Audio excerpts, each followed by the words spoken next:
প্রেমের চমাদি বেঙ্গে মনের চিকল চিড়ে পাখি যায় উড়ে যায়। এই বেটা থাম, এগুলা কি ডান্স করতেছিস? এটা হচ্ছে ইমোশনাল গান। ইমোশনাল গানের মধ্যে ইমোশনাল ডান্স করা লাগবে। এগুলা ইমোশনাল ডান্স হচ্ছে না বেটা। ইয়ে বন্ধু, আমি কি কখনো প্রেম করছি? আর কখনো কারোর সাথে প্রেম করে কি ফেমে থাকা গাইছি? আমার কাছ থেকে তুই ইমোশনাল ডান্স কেমনে আশা কর? হ্যাঁ ঠিক বলছস। কি করি ও পাইছি। তুই এক কাজ কর বন্ধু, তুই আমার গার্লফ্রেন্ডের নাম্বার নে, নাম্বার নিয়ে গার্লফ্রেন্ডকে কল দিবি এবং তুই ওকে কল দিয়ে সরাসরি প্রপোজ করে দিবি। যখন ও না করে দিবে তখন তুই তো ইমোশনাল হয়ে যাবি। যখন তুই ইমোশনাল হবি তখন তোর কাছ থেকে সুন্দর সুন্দর ইমোশনাল ডান্স বের হবে বেটা। আচ্ছা ঠিক আছে বন্ধু, তাহলে নম্বর দে।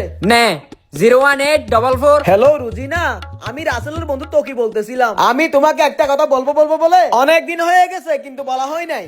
আমি তোমাকে অনেক বেশি ভালোবাসি। I love you. এই কথাটা বলতে তোমার এত টাইম লাগে? ওই কালুয়াকে তো আমার এমনিতে পছন্দ লাগে। আমিও তোমাকে ভালোবাসি। I love you. সমাধি ভেঙে শীতল ছিড়ে পাখি যায় উড়ে যায়।